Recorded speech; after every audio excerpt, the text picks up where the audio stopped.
Can you build credit under 18? Yes, you can. Can you get a credit card under 18? Yes and no. So if you're watching this video, you're probably a teenager wondering, how can I build my credit now so I can reap the rewards of a good credit score earlier in life? And if you're not, well, I'll explain to you what credit cards are, why they're so awesome if used correctly, and how you can start building credit at any age with one super simple step. So let's get right into it.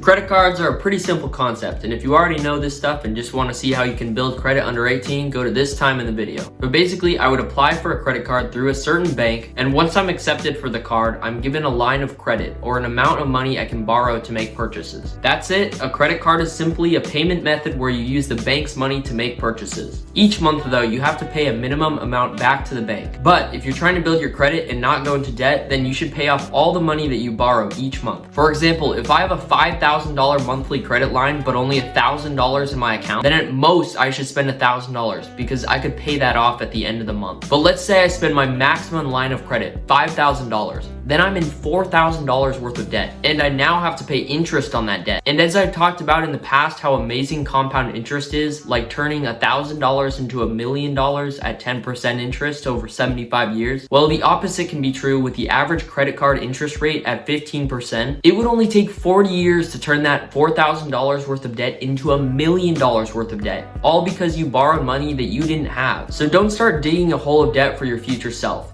Instead, make those smart financial decisions now. Now, the reason credit cards are such a great thing to have is because of the rewards they provide. And it's not just getting cash back or intro offers, it's also what you can get with a good credit score. But before I talk about the rewards you get, let me talk about what a credit score is, because knowing this is fundamental to building your credit score. Basically, it's a number between 300 and 850 that tells lenders how creditworthy you are. So, the higher the score you have, the more trustworthy you look to a lender. And this score is calculated using the FICO credit scoring model, which takes 5 different weighted factors into account. The first factor is payment record, which represents about 35% of the score. So if you're paying off your credit card in full every month, then it'll show on your payment record how trustworthy you are. But if you aren't, then not only are you creating credit card debt, but you're also lowering your credit score. The next factor is the amount of money you owe. 30% of your credit score is decided by how much of your credit line you use each month. So if you spend your full line of credit every month, even if you're always paying it off, your score will lower because you're riskier to the lender. Instead, you want to spend much less than your line of credit, so you owe less each month. Next is the length of your credit card history, which decides about 15% of your score. This one is pretty straightforward because the longer you have a credit card, the more likely you are to pay it off each month. And FICO will calculate this by taking your oldest, newest, and average age of all your credit accounts. So, quick tip, keep your old credit accounts open, even if you don't use them, because as you just learned, it'll boost your credit score. Okay, the second to last factor is credit mix, which represents about 10% of your credit score.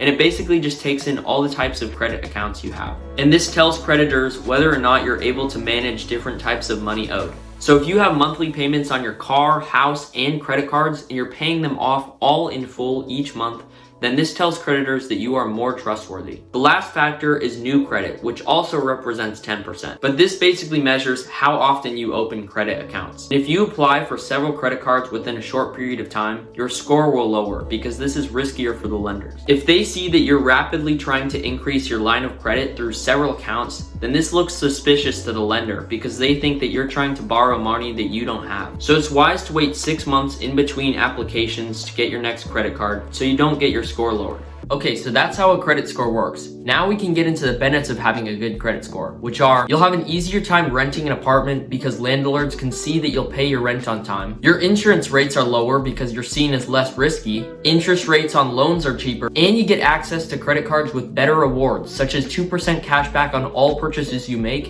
and $200 just for signing up for a card. I hope that you can see that utilizing your credit cards to boost your credit score can potentially save you tens of thousands of dollars throughout your life. But that's only if you use credit cards correctly. I know I already said this, but I'm gonna say it again because it's so important.